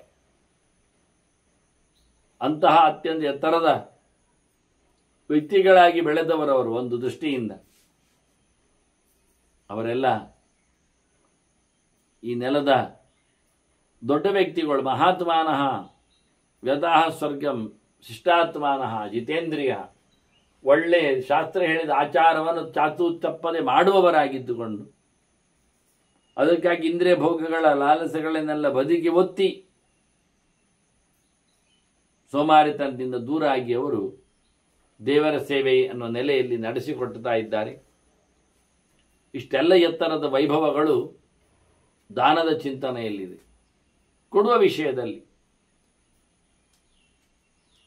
ಪ್ರಸೇನಜಿತ್ ಮಾಡಿದಾಗೆ ದತ್ವಾ ಎಷ್ಟು ಅಂತ ಏನು ಹೇಳುವ, ಬಹಳಷ್ಟು, ಶತಸಹಸ್ರಂತು ಗವಾಂ ರಾಜ ಪ್ರಸೇನಜಿತ್. ಹಾಗೆ ಅರ್ಬುದಾದಿಗಳನ್ನು ಕೊಟ್ಟವರು, ಕೋಟಿಗಟ್ಟಲೆ ಕೊಟ್ಟವರು ಇದ್ದಾರೆ. ಮತ್ತೆ ಕಮ್ಮಿ ಅಲ್ಲ, ತಮ್ಮ ಮಗಳನ್ನು ಕೊಟ್ಟ ಹಾಗೆ ದನಗಳನ್ನು ರಾಶಿಗಟ್ಟಲೆ ಕೊಟ್ಟವರು, ಸಂಪತ್ತನ್ನು ರಾಶಿಗಟ್ಟಲೆ ಹಾಕಿದವರು. ಹೇಗೆ ಮದಯಂತಿಯನ್ನು ವಸಿಷ್ಠರಿಗೆ ಕೊಟ್ಟರೋ ಅದರಂತೆ ಹೆಚ್ಚಿನ ರಾಜರೆಲ್ಲ, ರೋಮಬಾಧ ಹೇಳಿದ ಹೆಚ್ಚಿನ ರಾಜರೆಲ್ಲ ತಮ್ಮ ನೆಚ್ಚಿನ ಮಗಳನ್ನೇ ದೊಡ್ಡ ಮಟ್ಟಿನ ಋಷಿಗಳಿಗೆ ಧ್ಯಾನ ಮಾಡಿದ್ದಾರೆ. ಅದರಿಂದ ಇವರೆಲ್ಲ ಬಹಳಷ್ಟು ದೊಡ್ಡ ಮಟ್ಟಿನ ವ್ಯಕ್ತಿಗಳು, ಮಹಾತ್ಮರು. ಅವರೆಲ್ಲ ಸ್ವರ್ಗಕ್ಕೆ ಹೋಗಿದ್ದಾರೆ. ಒಳ್ಳೆ ಶಾಸ್ತ್ರದ ಸಂಪ್ರದಾಯದಲ್ಲಿ ತಮ್ಮನ್ನು ದುಡಿಸಿಕೊಂಡವರು. ಶಿಷ್ಟಾತ್ಮಾನಃ ಜಿತೇಂದ್ರಿಯ, ಲೌಕಿಕವಾಗಿ ಎಲ್ಲವನ್ನು ಸಹ ಮುಚ್ಚಿಕೊಂಡವರು, ಭಗವಂತನಿಗೆ ತನ್ನನ್ನು ತೆರೆದುಕೊಂಡವರಿದ್ದಾರೆ. ಅವರದೆಲ್ಲರಿವತ್ತು ಕೀರ್ತಿ ಹಬ್ಬಿದೆ. ತೇಷಾಂ ಪ್ರತಿಷ್ಠಿತ ಕೀರ್ತಿ ಯಾವಸ್ತಾಸ್ಯತಿ ಮೇದಿನಿ. ಭೂಮಿ ಇರುವವರೆಗೆ ಅವರ ಕೀರ್ತಿ ಇದೆ. ಹಿಂದೆ ಹೇಳಿದರು ವ್ಯಾಸರೇ, ಅವನು ಮಾಡಿದ್ದರ ಕರ್ಮದಿಂದ ಎಷ್ಟು ಸಮಯದವರೆಗೆ ಅವನ ಹೆಸರು ಲೋಕದಲ್ಲಿ ಇರ್ತದೋ ಅಷ್ಟು ಸಮಯ ಅವನು ಪುಣ್ಯಲೋಕದಲ್ಲಿ ಇರ್ತಾನೆ ಅಂತ. ಹೀಗಾಗಿ ಅಂತಹ ಪುಣ್ಯದ ಸಂಪಾದನೆ ಸುಲಭವಾಗಿ ನಡೆಸುವಂತೆ ದಾನಾದಿಗಳ ವ್ಯವಸ್ಥೆ ಮಾಡಿದ್ದ. ಈ ರೀತಿಯಾಗಿ ಈ ನೆಲದಲ್ಲಿ ದಾನಶೀಲರ ಹೆಸರು ಅಜರಾಮರ ಅಂತ ಉಲ್ಲೇಖ ಮಾಡಿದ. ಮುಂದೆ ಭೀಷ್ಮರು ಅಧ್ಯಯನಾದಿಗಳ ಬಗ್ಗೆ, ಬ್ರಾಹ್ಮಧರ್ಮಗಳ ಬಗ್ಗೆ ಮತ್ತಷ್ಟು ವಿವರಣೆಯನ್ನು ಶುಕಾಚಾರ್ಯರಿಗೆ ನೀಡುತ್ತಾರೆ. ಮುಖ್ಯವಾಗಿ ವೇದದ ಅಧ್ಯಯನ.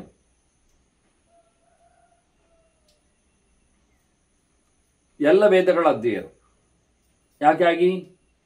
ವೇದದ ವಿದ್ಯೆ ಅನಿಸಿಕೊಂಡಂಥ ಪರಮಾತ್ಮನ ಚಿಂತನೆಗಾಗಿ. ಅದರ ತ್ರೈವಿದ್ಯಾಮವೇಕ್ಷೇತ ವೇದೇಶು ಉಕ್ತಾಂ ಅಥ ಅಂಗತಃ. ವೇದದಲ್ಲಿ ಹೇಳಿದ ಚಿಂತನೆಯನ್ನು ನಡೆಸಬೇಕು, ಅದಕ್ಕೆ ಅಂಗಶಾಸ್ತ್ರಗಳನ್ನು ಬಳಸಿಕೊಳ್ಳಬೇಕು. ಶಿಕ್ಷಾ, ವ್ಯಾಕರಣ, ಛಂದಸ್ಸು, ನಿರುಕ್ತ, ಜ್ಯೋತಿಷ, ಈ ಎಲ್ಲ ಅಂಗರೂಪಗಳ ಸ್ಮೃತಿ ಒಂದು ಅಂಗ ಅಂತ ಹೇಳ್ತಾನೆ. ಈ ಎಲ್ಲ ಅಂಗ ಸಂಸ್ಥೆಗಳ ಕೂಡುವಿಕೆಯಲ್ಲಿ ಒಂದು ದೃಷ್ಟಿಯಿಂದ ಸಂಸ್ಥಾ ಅಂದರೆ ಪರಮಾತ್ಮನನ್ನು ಸ್ಥಾಪನೆ ಮಾಡಿರತಕ್ಕಂತಹ ವಸ್ತುಗಳು. ಸುಮಾರಾಗಿ ವೇದಕ್ಕೆಲ್ಲ, ವೇದ ಹೇಳಿದ ಯಜ್ಞಯಾಗಗಳಿಗೆಲ್ಲ ಸಂಸ್ಥಾ ವಿಶೇಷ ಅಂತ ಕರೀತಾರೆ. ಆದರೆ ನಾನಿಲ್ಲಿ ವಿದ್ಯೆಯನ್ನೇ ಹಾಗೆ ಹೇಳಿದೆ. ಅದನ್ನು ವೇದವನ್ನು ಚೆನ್ನಾಗಿ ಅಭ್ಯಾಸ ಮಾಡಬೇಕು. ವೇದಾಂಗಗಳ ಜೊತೆಯಲ್ಲಿ ವೇದದ ಚಿಂತನೆಯನ್ನು ಸಾಂಗಗೊಳಿಸಬೇಕು. ಋಕ್ಸಾಮವರ್ಣಾಕ್ಷರತಃ ಯಜುಷಃ ಅಥರ್ವಣಸತ 4 ವೇದಗಳನ್ನು ಸಹ ಮುಟ್ಟಿಕೊಳ್ಳಬೇಕು. ಅದರಲ್ಲಿಯೂ ಬೇಕಾದಷ್ಟು ಮುಟ್ಟದಂತೆ ಮಾಡಿಕೊಳ್ಳಿಕ್ಕೆ ವ್ಯವಸ್ಥೆಗಳಿವೆ. ಅದನ್ನು ಆದಷ್ಟು ಜನರು ಅದನ್ನು ಮುಟ್ಟಿಕೊಳ್ಳದೆ ನೋಡಿಕೊಂಡು ತಿಳಿದುಕೊಂಡು ಒಂದು ದೃಷ್ಟಿಯಿಂದ 4 ವೇದಗಳಲ್ಲಿ ಭಗವಂತನ ಚಿಂತನೆಯನ್ನು ಸಾಗಿಸುವಂತೆ, ಅಲ್ಲಿ ವರ್ಣಿಸಲ್ಪಟ್ಟಂಥ ಅಕ್ಷರದಲ್ಲಿ ಭಗವಂತನ ಚಿಂತನೆಯನ್ನು ನೋಡಲಿಕ್ಕೆ ಉಂಟು. ಅದರಂತೆ ಎಲ್ಲ ಚಿಂತನೆಗಳ ಜೊತೆಯಲ್ಲಿ ಭಗವಂತನನ್ನು 6 ಕರ್ಮಗಳಲ್ಲಿ ತಿಷ್ಠತ್ಯೇತೇಷು ಭಗವಾನ್ ಷಟ್ಸು ಕರ್ಮಸು, 6 ಕರ್ಮ ಮೊದಲು ಹೇಳಿದಂತೆ ಯಜ್ಞ ಮಾಡುವುದು, ಯಜ್ಞ ಮಾಡಿಸುವುದು, ಯಜ್ಞನ ಯಾಜನ ಅಂತ. ಈ ಅನ್ನವನ್ನು ದಾನಾದಿಗಳ ಜೊತೆಯಲ್ಲಿ ಮಾಡಿಕೊಂಡಾಗ ಸ್ವೀಕರಿಸುವುದು, ಕೊಡುವುದು. ಇದೆರಡು, ದಾನ ಪ್ರತಿಗ್ರಹ, ಯಜ್ಞ ಯಾಜನ, ಮತ್ತು ಮೊದಲು ಹೇಳಿದಂತೆ ಅಧ್ಯಯನ ಅಧ್ಯಾಪನ. ಇವನ್ನೆಲ್ಲ ಬಹಳ ಚಂದವಾಗಿ ವೇದೋಕ್ತವಾಗಿ ವೇದದಲ್ಲಿ ಹೇಳಲ್ಪಟ್ಟಂತೆ, ವೇದವನ್ನು ತೊರೆದು ಅಲ್ಲ, 4 ವೇದಗಳ ಸಮನ್ವಯದ ಜೊತೆಯಲ್ಲಿ ಅದನ್ನು ನಡೆಸಿಕೊಟ್ಟಾಗ ಅವನಲ್ಲಿ ಭಗವಂತನ ವಿಶೇಷವಾದ ಸನ್ನಿಧಾನಗಳು, ಅವನ ಪೂರ್ಣವಾದ ಅನುಗ್ರಹ ಅವನಿಗೆ ಲಭ್ಯ ಆಗ್ತದೆ ಅಂತ. ವೇದವಾದೇಶು ಕುಶಲಾಹ, ಅಧ್ಯಾತ್ಮ ಕುಶಲಾಷ್ಟೇ. ವೇದವನ್ನು ತಿಳಿದವರು ವೇದದಲ್ಲಿ ದೊಡ್ಡನಾದ ದೇವರನ್ನು ತಿಳಿದವರು. ಯಾಕೆಂದ್ರೆ ವೇದದಲ್ಲಿ ಅಗ್ನಿ ಅಂತ ಇದೆ, ಅಗ್ನಿಮೀಳೆ ಅಂತ ಇದೆ. ಅಗ್ನಿ ಎನ್ನುವುದು ಅಗ್ನಿ ದೇವನಾಗ್ಬೋದು. ಅಗ್ನಿ ದೇವಾನಾಮಃ ಅಂತ ದೇವತೆಗಳ ದೂತ ಇದ್ದಾಗೆ, ದೂತ ಮೃಣೀಮಹೇ ಅಂತ. ಏನು ಬೇಕಾದರೂ ಕೇಳಿಕೊಂಡು ಮಾಡಿಸಿಕೊಳ್ಳಲು ಬರುವವನು, ಹೋಗುವವನು. ಆ ದೃಷ್ಟಿಯಿಂದ ಅಂದ ವೇದದಲ್ಲಿ ಇನ್ನೂ ಒಂದು ಅರ್ಥ ಹೋದರೆ ಮುಖ್ಯ ಪ್ರಾಣ ಇದ್ದಾನೆ, ಪ್ರಾಣಾಗ್ನಿ ದೇಹದಲ್ಲಿ. ಅದರಿಂದ ರುದ್ರೋವಾಯೇಷ ಅಗ್ನಿ ಅಂತ ಹೇಳಿಕೊಂಡು ರುದ್ರನು ಅಗ್ನಿ ಹೇಳಿದ್ದಾರೆ. ಇನ್ನು ಆಚೆ ಹೋದರೆ ಭಗವಂತನೇ ಇದ್ದಾನೆ, ಅಗ್ನಿ ನಾರಾಯಣ. ಅದರಿಂದ ವೇದದಲ್ಲಿ ಕುಶಲರು ಅಧ್ಯಾತ್ಮ, ಅದರಲ್ಲಿ ಅಧಿಕಾತ್ಮ ನಾರಾಯಣನಲ್ಲಿ ಅರ್ಥ ಮಾಡಿಕೊಳ್ಳುವುದರಲ್ಲಿಯೂ ಅವರು ಪಂಡಿತ ಅಂತವರು ಬೇಕು. ಹೇಗೆ ಬೇಕು ಹಾಗೆ ವೇದವನ್ನು ಬೆಳೆಸುವುದು ಅಂದರೆ ವೇದದಲ್ಲಿನ ವಿಷಯಕ್ಕೆ ಧಕ್ಕೆ ಬಾರದಂತೆ. ವೇದೇ ರಾಮಾಯಣೇ ಚ ಪುರಾಣೆ ಭಾರತೆ ತದ್ವಂತೇಜ ಮಧ್ಯೇಜ ವಿಷ್ಣು ಸರ್ವತ್ರ ಗೀಯತೆ ಅಂತ ಹೇಳುವ ಹಾಗೆ ಪರಮಾತ್ಮನನ್ನು ಗಟ್ಟಿಯಾಗಿ ಮಾಡಿಕೊಂಡವರು. ಅದಕ್ಕೆ ಅಧಿಕಾತ್ಮನ ಚಿಂತನೆ, ಅಧ್ಯಾತ್ಮ ಅಂದ್ರೇನು, ಅಧಿಕಾತ್ಮ ಚೆನ್ನಾಗಿ ಪರಿಚಯ ಇರಬೇಕು. ಈ ರೀತಿಯಾಗಿ ಚೆನ್ನಾಗಿ ಪರಿಚಯದೊಂದಿಗೆ ಬದುಕನ್ನು ಸವೆಸುವವರು ಅವರು ಅತ್ಯಂತ ಎತ್ತರದವರು. ವಿಶೇಷವಾಗಿ ಅವರು ಸತ್ವವಂತರು, ಮಹಾಭಾಗರು. ಅವರು ಲೋಕದ ಏರುಪೇರುಗಳನ್ನು ಕಾಣುವವರು. ಪಶ್ಯಂತಿ ಪ್ರಭವಾಪ್ಯೆಯು, ಆಗು ಹೋಗುಗಳ ಸೃಷ್ಟಿನಾಶಗಳ ಬಗ್ಗೆ ಗಮನಿಸುವವರು. ಸಾಕ್ಷಿ ಮಾತ್ರ ಅಲ್ಲ, ಅದರ ಎಚ್ಚರವನ್ನು ಮಾಡಿಕೊಂಡು ಅಲ್ಲೆಲ್ಲ ದೇವರಿದ್ದಾರೆ, ದೇವರಿಂದಾಗಿ ಆಗುವುದು ಹೋಗುವುದು ಎನ್ನುವುದನ್ನೆಲ್ಲ ನೋಡಿಕೊಂಡವರು. ಆದ್ದರಿಂದ ಮಹಾಭಾಗ್ಯಶಾಲಿಗಳವರ ಇದ್ದಾರೆ. ಅದನ್ನ ವೇದ ಅಧ್ಯಯನ, ಅಧ್ಯಾತ್ಮದ ಚಿಂತನೆ ಅತ್ಯಂತ ಪ್ರಧಾನವಾದದ್ದು. ಹೊರಗಿನ ವೇದ ಮಂತ್ರಗಳ ಅಧ್ಯಯನ ಜೊತೆಯಲ್ಲಿ ಅದರ ಒಳಗಿನ ಅರ್ಥಗಳ ಭಗವಂತನ ದರ್ಶನ, ಹೀಗೆ ಎರಡರ ಸಮನ್ವಯದಲ್ಲಿ ನೆಲೆಯಲ್ಲಿ ಬದುಕಿದವರು ಜಗದ ಆಗು ಹೋಗುಗಳನ್ನು ನೋಡಿದ್ದಾರೆ. ಏವಂ ಧರ್ಮೇಣ ವರ್ತೇತ. ಹೀಗೆ ಧರ್ಮ ಪ್ರಕಾರ ವೇದ ಧರ್ಮದಂತೆ ಇರಬೇಕು, ವೇದ ವಿದ್ಯೆಯನ್ನು ಕಲಿಬೇಕು. ಕ್ರಿಯಾ ಶಿಷ್ಟವದಾಚರೆ, ಯಾವುದೇ ಕೆಲಸಗಳನ್ನು ತಪ್ಪು ಮಾಡಲಿಕ್ಕಿಲ್ಲ. ಮಡಿಮಂತಿಗೆಯನ್ನು ನಡೆಸಿಕೊಳ್ಳಬೇಕು, ಉಚ್ಚಿಷ್ಟದಂತೆ ಮಾಡುವುದಲ್ಲ. ಶಿಷ್ಟವತ್ ಅಂದರೆ ಉಚ್ಚಿಷ್ಟವತ್, ಶಿಷ್ಟವನ್ನು ತಪ್ಪಿಸುವುದು ಅಂದರೆ ಉಚ್ಚಿಷ್ಟ ಆಯ್ತು. ಉಚ್ಚಿಷ್ಟ ಅಂದರೆ ಮಡೆ ಅಂತ ಇರೋದು ಅರ್ಥ, ಎಂಜಲು ಅಂತ. ಎಂಜಲು ಮಾಡಬಾರ್ದು ಹೇಳಿದರೆ ಮಡಿ ಮಾಡಬೇಕು ಅಂತ ಅರ್ಥ ಆಯ್ತು. ಹಾಗೆ ಎಲ್ಲ ಕೆಲಸಗಳನ್ನು ಯಾವುದೇ ಸೊತ್ತುಗಳ ಸಂಪರ್ಕ ಇಲ್ಲದಂತೆ ಆದಷ್ಟು ನಡೆಸಲಿಕ್ಕೆ ಕ್ರಿಯಾ ಶಿಷ್ಟವಾದ ಆಚರಿಸಿದ್ದೇವೆ. ಇಷ್ಟೇ ಒಂದು ಶಬ್ದ ಸಾಕಾಗ್ತದೆ. ಮಾಡುವ ಕೆಲಸಗಳನ್ನು ಚೊಕ್ಕವಾಗಿ ಮಾಡಿ, ಯಾವುದರ ಸಂಪರ್ಕಕ್ಕೆ ಒಳಪಡಿಸಿದಂತೆ ಮಾಡಿ, ಅದು ಬೀಳದಂತೆ ಏಳದಂತೆ. ಈಗ ನಾವು ಮಾಡುವಂಥದ್ದು ಹಾಗೆ ಕಾಣುತ್ತದೆ ಅಂತ. ಅಸಂರೋಧೇನ ಭೂತಾನ ವೃತ್ತಿಂ ಲಿಪ್ಸೇತ್ತ ವೈದ್ಯುಜ. ತಿಳಿದವನು ತನ್ನ ಕೆಲಸವನ್ನು ಮಾಡುವಾಗ ಯಾರಿಗೂ ಅಡ್ಡಿ ಮಾರದಂಥ ಕೆಲಸ ಆಗಬೇಕು. ಯಾವುದನ್ನು ಮೆಟ್ಟುವ, ತಟ್ಟುವ, ಗುಟ್ಟುವ ಕೆಲಸ ಇವನದ್ದಾಗಬಾರ್ದು. ಯಾರಿಗೂ ವಿರೋಧ ಇಲ್ಲದೆ, ಯಾರಿಂದಲೂ ಅದನ್ನು ಮತ್ತೆ ಕಾಪಿ ಮಾಡ್ತೇನೆ ಆಗ್ತದೆ ಹೇಳಿಕೊಳ್ಳಿಕ್ಕೆ ಬರುವುದಿಲ್ಲ. ಅಷ್ಟು ಶ್ರಮವಹಿಸಿ ಮಾಡಬೇಕು ಅವನು. ಲೋಕಕ್ಕೆ ಬಾಧೆ ಆಗದಂಥ ವೃತ್ತಿಯವನದ್ದಾಗಬೇಕು. ಲೋಕದ ಜನರಿಗೆ, ಲೋಕದ ಪ್ರಾಣಿಗಳಿಗೆ, ಮರಮಟ್ಟುಗಳಿಗೆ, ಇನ್ಸೆಕ್ಟ್ಸ್ಗಳಿಗೆ ಎಲ್ಲದಕ್ಕೂ ನಾವಿತ್ತು ಸ್ಪ್ರೇ ಹಾಕ್ತೇವೆ, ವ್ಯಾಕ್ಯೂಮ್ ಕ್ಲೀನರ್ ತರ್ತೇವೆ, ಇಂಥದ್ದೆಲ್ಲ ಮಾಡಿ ಪ್ರಾಣಿಗಳನ್ನು ಬಲೆ ಹಾಕ್ತೇವೆ, ತೊಟ್ಟೆಗಾಡ್ತೇವೆ, ಇನ್ನೆಂಥದೋ ಎಲ್ಲ ಮಾಡಿಕೊಂಡು ಅವುಗಳನ್ನು ಹಿಡಿಲಿಕ್ಕೆ, ಬಡಿಲಿಕ್ಕೆ, ಗುದ್ದಲಿಕ್ಕೆ ಎಲ್ಲ ನೋಡ್ತೇವೆ. ಅದೆಲ್ಲ ಇಲ್ಲ ಅಂತಾರೆ ವ್ಯಾಸರು ಹೇಳುವಾಗ. ಎಷ್ಟು ಚೆನ್ನಾಗಿ ಬದುಕಬೇಕು ಅಂತ ತಿಳಿಸಿಕೊಡ್ತಾರೆ. ಹೀಗೆ ವೃತ್ತಿ ವಿರೋಧ ಇಲ್ಲದಂತೆ, ಎಲ್ಲಿಯೂ ಯಾರಿಗೂ ಭೂತಗಳಿಗೆ, ಪ್ರಾಣಿಗಳಿಗೆ, ಪ್ರಪಂಚಕ್ಕೆ ತೊಂದರೆ ಆಗದಂತೆ ಪ್ರತಿಯೊಬ್ಬ ಕೆಲಸ ಮಾಡಿದರೆ ನಿಜವಾಗಿ ಭಗವಂತನ ಸೇವೆ ಮಾಡಿದಾಗೆ ಇಷ್ಟನಾಗ್ತಾನೆ ಅಂತ ಹೇಳಿ ವ್ಯಾಸರು ಅನೇಕ ಆಯಾಮಗಳಿಂದ ಚಿಂತನೆಯನ್ನು ಕೊಡ್ತಾರೆ. ಅದನ್ನು ಮತ್ತೆ ಸೇರಿದಾಗ ಕೇಳುವ ವಂದನೆಗಳೊಂದಿಗೆ ಶ್ರೀಕೃಷ್ಣ ನಾರಾಯಣ ನಾರಾಯಣ ನಾರಾಯಣ.